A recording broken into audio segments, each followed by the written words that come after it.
नमस्कार, मी doctor Anagha Kulkarni. Happy and healthy life at home या आपल्या चॅनलवरती हेल्थ टिप्स असतात, ब्युटी टिप्स असतात, तसंच मोटिवेशनल टॉकसुद्धा असतात. थांबा, हे एकदम पूर्ण पिऊन घेते आणि मग बोलते.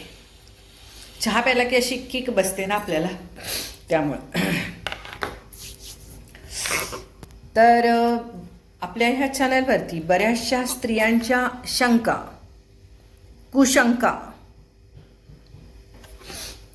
आयुष्यात येणारे प्रसंग या सगळ्यावरती मी चर्चा करत असते. आणि बायकी गप्पा म्हणून आपण त्याला चर्चा करत असते त्याला. आणि त्याच्यावरती तुमच्या कमेंट्सही सुंदर सुंदर येत असतात. आणि त्यामुळे ह्या चर्चांना असं मस्तपैकी बौद्धिक स्वरूप येत असतं बरं का. आणि मला ते खूप छान वाटतं. आणि म्हणून नवनवीन संवेदनशील नाजूक विषय मी घेत असते. आपल्याही आयुष्यामध्ये बरेच काही प्रसंग असे घडून गेलेले असतात, आसपास घडून गेलेले असतात, मैत्रिणींच्या आयुष्यामध्ये घडून गेलेले असतात, आपल्याला ते माहीत असतात. पण मैत्रिणींच्यात गप्पा मारताना आपण किती जणींना ते सांगू शकणार, किंवा किती जणींना आपण त्यामधून प्रबोधन करू शकणार, शिकवू शकणार, मार्गदर्शन करू शकणार.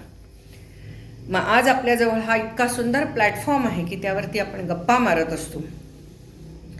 हा गप्पा मारता मारता आज एक विषय सहज सुचला, दिसला, तो तुमच्यासमोर मांडतीये. बऱ्याच वेळेला म्हातारपणी नवरा बायकोच्या रिलेशनमध्ये दुरावा येतो. तो इतका दुरावा असतो, त्याला हल्ली सायलेंट डिवोर्सच म्हणतात. पण त्या काय डिवोर्सला अर्थ नाही. घरातल्या घरात असणारं महिनोन-महिने न बोलणारे नवरा बायको असतात. काय हो, कारण म्हातारपण आलेलं असतंय, शारीरिक गरजा सगळ्या कमी झालेल्या असतात. त्यामुळं काय, जेवायचं तेवढं 2 वेळचं आयतं मिळालं की झालं, राहायला घर मिळालं झालं. इतर सगळ्या गरजा, भौतिक गरजा, इतर सगळ्या दैनंदिन गरजा पूर्ण झाल्या म्हणजे झालं, असं असतं. त्यामुळे वृद्धपणे काही गोष्टी जर का तुम्ही दुरावा काय येतात ह्या बघितल्या, तर त्यातला हा एक आजचा एक विषय खूपच महत्त्वाचा. साधारणतः 58ला आपल्याकडे रिटायरमेंट सांगितलेली आहे. पुरुष असो वा स्त्री असो, कुठल्याही नोकरीमध्ये, सरकारीमध्ये साधारणतः एकूण नोकरीमध्ये 58व्या वर्षी म्हणजे 60च्या अलीकडे, 60च्या प्रवेशद्वारापाशी गेलात की तुम्हाला रिटायरमेंट सांगितलेली आहे. का तर आयुष्यातील अनेक घटनांकडे बघण्याचा तुमचा कल हा जुनाट झालेला असतो. पहिली गोष्ट, व्ह्यूज. तुम्हाला आधुनिक जगाशी म्हणावं तसं ॲडजस्ट करता येत नाही वय झाल्यामुळे. आणि जग फार फास्ट पुढे जात असतं. त्यातल्या बऱ्याचशा टेक्निक्स बरोबर तुम्हाला कोपअप करता येत नाही, तुम्हाला जुळवून घेता येत नाही. यासाठी तुम्हाला रिटायरमेंट घ्यावी लागते. आणि एक वय झालेलं असतं, साधारणतः 55 नंतर शरीरातील, स्त्री असू देत किंवा पुरुष असू देत, शरीराच्या सर्व ॲक्शन्स, सर्व पेशी ह्या वृद्धत्वाकडे जातात. ॲक्शन्स स्लो व्हायला लागतात. सगळ्या शरीरामधला एक जो आपल्याकडे ॲग्रेसिव्हनेस असतो, तो ॲग्रेसिव्हनेस कमी होत जातो. म्हणजे तडफदारपणा जो असतो किंवा तो जोम असतो, कुठल्याही गोष्टीत सुरुवात करायची असेल तर ती जी आपल्याला ताकद लागते, युक्ती लागते, बुद्धी लागते, ह्या सगळ्या कुठेतरी कमी कमी कमी होत जातात नॅचरली. आणि त्यामुळे मग समजा तुम्ही त्या काळात जर का पुन्हा त्याच इंडस्ट्रीमध्ये किंवा त्याच नोकरीमध्ये जर का राहिलात, तर म्हणावी तशी तुमची प्रगती होऊ शकत नाही. तुम्ही दुसऱ्यांची सुद्धा प्रगती करू शकत नाही. दुसऱ्यांना काही प्रमाणात मार्गदर्शन करू शकता, परंतु तुम्ही वृद्ध झालेले असता, म्हातारे झालेले असता, तुमच्या आयडियाज या आउटडेटेड झालेले असता. भलेही तुम्ही स्वतःला व्यायाम, अभ्यास, डाएट ह्या सगळ्यामुळे, जिम वगैरे ह्या सगळ्या, वाचन ह्या सगळ्यामुळे भलेही ह्या तरुण मुलांच्या सोबत किंवा ह्या जगाच्या सोबत राहण्यासाठी तुम्ही स्वतःला उपयुक्त किंवा तुम्ही स्वतःला तिथे प्रूव्ह करण्या इतपत स्वतःला ठेवण्याचा प्रयत्न केला, तरी निसर्ग जो आहे तो तुम्हाला म्हातारं करत जातो. शरीराला आतूनच एक वाटायला लागतं, नको आता बास, नाही असू दे, छान चालायचंच, लेट गो करा. कशाला? म्हणजे धाडस नावाचा जो गोष्ट आहे ना, ती सगळ्या दृष्टीने कमी होते. ह्या एजमध्ये राग कमी येतो. तुम्हाला असं एखादी गोष्ट पाहिजे म्हणजे पाहिजे असं होत नाही. फार मोठ्या ध्येयांची अपेक्षा उरत नाही किंवा ती जिद्द उरत नाही. जरी तुम्हाला आत्मविश्वास असला तरी शरीर, मन त्याला साथ देत नाही आणि बुद्धी तुमची पुरेशी पडत नाही. त्यामुळे बऱ्याच वेळेला काय होतं की ही जी रिटायरमेंट आहे ती सर्व दृष्टीने, शारीरिक, शरीरातल्या सर्व भावना, शरीरातल्या सर्व क्रिया ह्या सगळ्यांच्या दृष्टीने ती रिटायरमेंटकडे संपूर्ण शरीर, मन, बुद्धीसह झुकत असतं. सगळाच हळूहळू कुठेतरी रुबाबदारपणा, तडफदारपणा, जोश सगळंच कमी कमी व्हायला लागतं आणि हे निसर्ग आहे. पण तुम्हाला काही वेळेला मी एक सांगते, अगदी काय होतं, साधारणतः 55 मध्ये जेव्हा पुरुष असतो त्यावेळेला तो यशाच्या उत्तुंग शिखरावर असतो. तो बिझनेस करू दे, नोकरीत असू दे, कशावरही तो खूप हाई पोस्टवर असतो, वरच्या पोस्टवर असतो. अर्थात त्यावेळेला त्यामुळे त्याच्या बुद्धीचा एक दबदबा असतो सगळीकडे. लोक त्याला वयामुळे, त्याच्या यशामुळे, त्याच्या पोस्टमुळे, त्याच्या कामामुळे सन्मान करत असतात, त्याला रिस्पेक्ट देत असतात. ह्या सगळ्याचा त्याच्या मेंदूवरती एक परिणाम होतो की आपण खूपच तडफदार आहोत, आपण अजूनही यंग आहोत, आपण अजूनही तरुण आहोत, असा एक त्याला आतून ओव्हर कॉन्फिडन्स यायला लागतो. चुकीचा आत्मविश्वास, ज्याला असं आपण म्हणू की त्याचा अहंकार या सर्व गोष्टींच्या मुळे वाढायला लागतो, वाढतो. त्याला कुठंतरी आसपासच्या ह्या सगळ्या यश, कीर्ती, पैसा, आसपास असलेली माणसं, त्यांची स्तुती करणारी माणसं ही त्यांचा अहंकार पोसत असतात. साधारणतः 55च्या पुरुषाचं मी सांगते. आणि 1-2-3 वर्षांनी सरकारी नोकरीमध्ये जो रिटायरमेंट घेणार असतो त्याला कुठेतरी असं वाटतं की नाही मी आता रिटायर होणार आहे, त्याच्याऐवजी मी माझ्या बुद्धीचा उपयोग करून, माझ्या अनुभवाचा उपयोग करून, असलेल्या सगळ्या पैशाचा उपयोग करून काहीतरी नवीन करावं असं त्याला वाटायला लागतं 55च्या पुरुषाला. आणि तो काही वेळेला तसे निर्णय घेतो. आणि तो काळ असा असतो की मुलाबाळांचं लग्न वगैरे अशा पद्धतीने.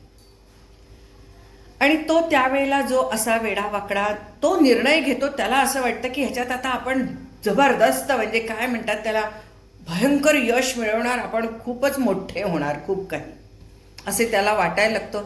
आणि त्यात काही आपल्याला आपण काही उद्योगपती बघतो ह्या वयातले किंवा वृद्ध वयातले की जे प्रचंड यशस्वी असतात.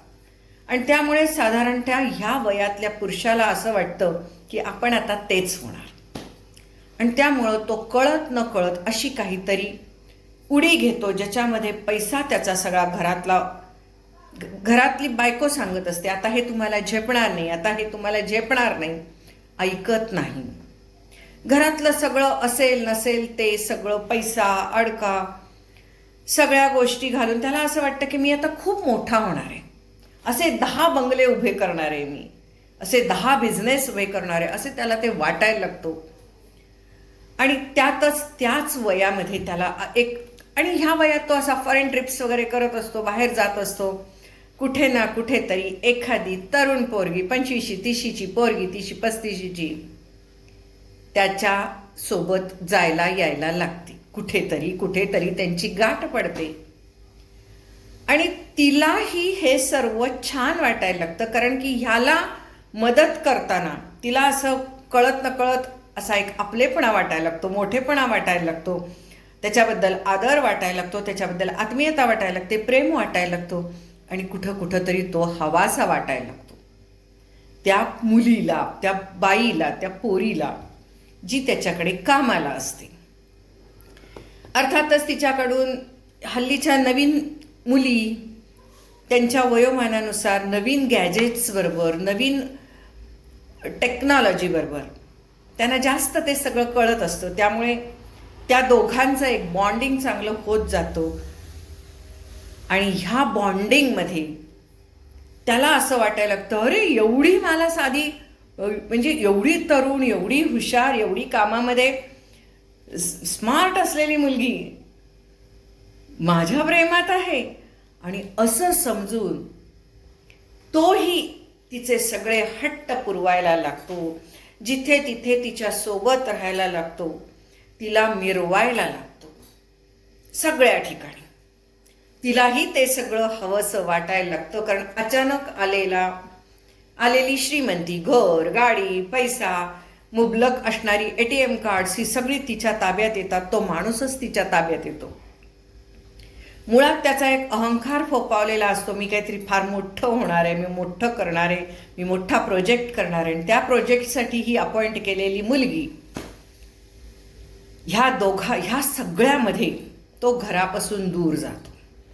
कारण घरातले सगळेच त्याला आउटडेटेड वाटायला लागतात. सगळंच त्याला, घर आउटडेटेड, घरातलं खाणं पिणं आउटडेटेड, घरातली बायको काय खेडवळ, त्या घरातल्यांचे विचार खेडवळ, कुठेच म्हणजे त्याला असं वाटतं छे. कारण तो एकदम त्या तरुण मुलीसोबत आणि नवनवीन लोकांच्या सोबत तो असा जॉईन झालेला असतो आणि त्याला घरातल्यांचं हे सगळं म्हणजे आउटडेटेड वाटायला लागतं. तर आणि तिथे सुरू होतो तो अतिशय वाईट पद्धतीनेच घरातल्या स्त्रीशी बोलायला लागतो, अपमान करायला लागतो. ऑलरेडी त्या बाईचं सगळं त्यांनी काढून घेतलेलं असतं, त्यामुळे तिच्याजवळ आता काहीच राहिलेलं नसतं. त्यामुळे तिनं घर सांभाळलं काय किंवा नाही सांभाळलं काय, तिनं राहायचं असेल तर राहावं, नाही तर जावं. घरामध्ये मालकिणीची तो मोलकरीण करून टाकतो. त्याच्यापेक्षाही वाईट दर्जा तो घरातल्या स्त्रीला द्यायला लागतो आणि हे बाहेरचं जे फुलपाखरू असतं त्याच्याभोवती तो रुंजी घालायला लागतो. बघा, मी कुठंतरी हे शुगर डॅडीबद्दल तुम्हाला सांगायला लागलेली आहे, जे आजकाल बऱ्याच ठिकाणी दिसतं. आणि त्याही मुलीला हे सगळं छान वाटायला लागतं आणि ह्या सगळ्या पोटी म्हणजे त्या कंपनीत काम तर ती करतच असते, त्याखेरीज तिला भरपूर सारा पैसा, त्याच्याबरोबर सोबत हिंडणं, फिरणं, फॉरेन ट्रिप्स आणि बरंच काही तिला मिळत असतं. आणि त्याला असं वाटत असतं की हे सगळं तिला देऊन थोडीशी एखादी रात्र तिच्यासोबत, आणि ती परदेशात किंवा बाहेर कुठे गेली ट्रिपला, पिकनिकला की ती मिळतेच त्या एका गोष्टीसाठी. आणि तिलाही असं वाटतं आजकालच्या जमान्यात जाते त्यात काय एवढं मोठंसं आहे, पण बाकीचेच तर एवढ्या सगळी सुखचैन मिळत आहे ना, लक्झरीज मिळत आहेत. आणि त्या पोटी तिला ह्याचं काहीच वाटेन असं होतं. हे कल्चर आता येत चाललेलं आहे. आणि तोही बाबा जो असतो वयाच्या 55व्या वर्षी, त्याला हे मिळालेलं तरुण सहवास त्याचा अहंकार फुलवायला आणि जरा त्याला ते जास्त कारणीभूत होतं. आणि ह्या सगळ्यामध्ये शेवटी आनंद, सुख, शारीरिक एन्जॉयमेंट कशात आहे, त्या मुलीबरोबर आहे. धंदा, बिझनेस, पैसा, आयुष्याचं सगळं घालवलेलं, याच्यासाठी जे काही कष्ट करायला पाहिजे त्या कष्टात तो कमी पडायला लागतो. त्या कष्टात तो कमी पडायला लागतो. 5-6 वर्ष अशीच जातात. ह्या काही वर्षामध्ये तिनं सगळं त्याच्याकडनं काढून घेतलेलं असतं. ती त्याच्यासोबत राहत असते, पैसा, गाडी, ऐशो आराम याच्यासाठी. आणि तोपर्यंत त्याचं सगळं जातो. घर तुटतं, सगळा बिझनेस जातो, कर्जबाजारी होतो. आणि एकदा लक्षात ठेवा, एखाद्या व्यक्तीकडे जोवर यश, कीर्ती, पैसा, आत्मविश्वास आणि चांगली भावना असते तोपर्यंत तो माणूस तडफदार राहतो. त्याच्या चेहऱ्यावर एक तेज राहतो. तो मनानेही तरुण राहतो, कारण तो आनंदी असतो. पण तोच जो चुकीच्या पद्धतीने, चुकीच्या ठिकाणी अनैतिक गोष्टी करून जगायला लागतो, क्षणभरच्या आनंदासाठी सगळी संपत्ती, पैसा, अडका, संसार वगैरे वाया घालतो. त्याच्या मनात रुखरुख असते की आपण हे चुकतोय, गिल्ट असतं. आणि त्या गिल्ट पोटी त्याला त्या सगळ्या गोष्टीत आनंद मिळत नाही. त्याला त्याच्यात अपराधीपणाची भावना मिळत असते. आणि त्यामुळे त्याच्या चेहऱ्यावर ते दिसून येतं. चेहरा काळवंडून जातो, वृद्ध बनून जातो. तो सगळ्याच दृष्टीने वृद्ध, म्हातारा आणि कुठं ना कुठंतरी जे रुबाबदार व्यक्तिमत्व असतं ते अतिशय दयनीय व्यक्तिमत्व दिसायला लागतं सगळ्याच दृष्टीने. हे सर्व होईपर्यंत त्यानं सगळं घर घालवलेलं असतं, कुटुंब घालवलेलं असतं, सगळ्या गोष्टी, पैसा घालवलेला असतो, यश घालवलेलं असतं, धंदा घालवलेला असतो, बँकरप्ट झालेला असतो. अशा वेळेला ती मुलगी सुद्धा, जिच्यामुळे सगळं घालवलं, बाईच्या व्यसनापायी पुरुष किती हवालदिल होऊन सगळं घालून कसा होतो तो आपण पिंजरा पिक्चरमध्ये बघितलेला आहे. सेम तसंच हल्ली बऱ्याच ठिकाणी चालू आहे. आणि तसंच होतो, तीच अवस्था होते. सर्व सोडून जातं. आणि त्याची अवस्था एवढी वाईट होते म्हणजे भिकाऱ्यापेक्षा भिकारी इतकी अवस्था त्याची वाईट होते. ह्या सगळ्यात मला एवढंच सांगायचं की वयाच्या 55व्या वर्षी केलेलं धाडस हे चुकीचंच आहे. कारण तेव्हा तुम्हाला शरीर साथ देणार नाहीये, आतले हार्मोन्स साथ देणार नाहीये. आणि अशा वेळेला जर का आपल्याला सरकारने म्हणा, सगळ्यांनी म्हणा, 58व्या वर्षी रिटायरमेंट सांगितलेली आहे, त्याचा अर्थ रिटायरमेंटला तुम्हाला जे पैसे मिळतात ते साठवून तुम्ही वृद्धत्व, म्हातारपण सुखाने घालवावं याच्यासाठी ते दिलेलं आहे. पण नोकरीतला माणूस आणि बिझनेसमधला माणूस हाच मोठा फरक आहे. बिझनेसमधला माणूस 58व्या वर्षी रिटायर व्हायला बघत नाही. त्याला असं वाटतं मी कायम चिरतरुण असणार आहे, माझ्या आयडियाज कायम जबरदस्त असणार आहेत. आणि त्यामुळे तो ओव्हर कॉन्फिडन्समध्ये जातो. शेवट मला एकच सांगायचं की घर, गाडी, पैसा हे आयुष्यभरसाठी राहणार नाही आहे. तुमचं शरीर चांगलं असणं आणि स्वकमाईवरती आयुष्याच्या शेवटच्या क्षणापर्यंत जगणं आणि कुटुंबाच्या जबाबदाऱ्या आणि कर्तव्य करत जगणं, ह्याच्यात जो आनंद आहे तो त्या एखाद्या बाईच्या मागं लागण्यात तो आनंद नाही. त्या बाईवर आपलं आयुष्य उधळून टाकण्यात तो आनंद नाही. त्या बाईसाठी आयुष्यही उधळून टाकलं जातं, तब्येतही उधळून टाकली जाते आणि संसारही उधळून टाकला जातो, धंदाही उधळून टाकला जातो. बँकेचे लोक घराकडे येत राहतात आणि बऱ्याच अशा घटना घडत राहतात. माणसाने आपलं वय ओळखायला शिकलं पाहिजे. आणि अशा या अवस्थेमध्ये ती स्त्री असते, घरातली जी बायको असते, न बोलता बुक्क्याचा मार सहन करत बसते. न बोलता बुक्क्याचा मार. सोडावं तर अवघड, न सोडावं तर अवघड. कारण ह्या वयात तिचीही अवस्था दयनीय झालेली असते. ना मुलांचा आधार असतो, ना नवऱ्याचा आधार असतो. नवऱ्यालाच पुन्हा सांभाळायची कुठे ना कुठेतरी पाळी येते. किती अवघड आहे बघा. म्हणजे हा सायलेंट डिवोर्स फार म्हणजे फार घातक आहे. घ्यावा तर सरळ डिवोर्स घ्यावा. अलीकडे हे वाढत गेलेले सायलेंट डिवोर्स आहेत, यामध्ये स्त्रीच शेवटी पुन्हा अतिशय म्हणजे अतिशय वाईट अवस्थेत जाते. तिचंच नुकसान होतं, स्त्रीचंच. कारण शेवटी स्त्री ही अशी आहे की जबाबदारी आणि कर्तव्य टाळत नाही. पुरुष मात्र व्यसनाच्या पोटी, बाई बाटली पोटी जबाबदाऱ्या आणि कर्तव्य टाळतो आणि अनैतिक गोष्टींच्या मागे लागून पापांच्या राशी गोळा करतो. त्यामुळे सायलेंट डिवोर्स हे आजकाल जे बऱ्याच घरांमध्ये दिसतात, महिनोन्महिने नवरा बायको बोलत नाहीत. हे जर का सायलेंट डिवोर्स तरुणपणी होत असतील तर वेळीच तो डिवोर्स करून मोकळावा. कारण हा सायलेंट डिवोर्स आहे, ह्याच्यामध्ये हे पुन्हा ह्याच्यातनं काही चांगलं होत नसतो. यातनं पुन्हा नवीन पुनर्प्राप्ती काही होणार नसते, याच्यात काही बदल होणार नसतो. त्यामुळे जे हल्लीकडे आपण म्हणतो सायलेंट डिवोर्स करायचे तर सरळ वेगळं व्हायचं. हे असं घोंगडं भिजत ठेवायचं नाही, त्याचा काहीही फायदा नाही. झालं तर आयुष्यभरासाठी त्या स्त्रीचं नुकसानच होऊ शकतो. कुठंतरी पिंजरा पिक्चर आठवा. कोण होतास तू, काय झालास तू, होय की नाही.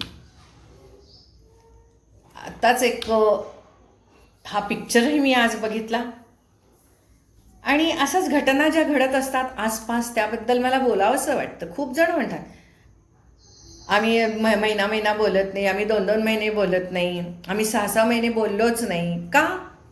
का ते बोलतच नाहीत वगैरे वगैरे अशा पद्धतीचे, किंवा स्वभावच असा आहे. ह्याला म्हणायचं टॉक्सिक रिलेशनशिप. ह्या टॉक्सिक रिलेशनशिपमधनं वेळीच बाहेर पडा.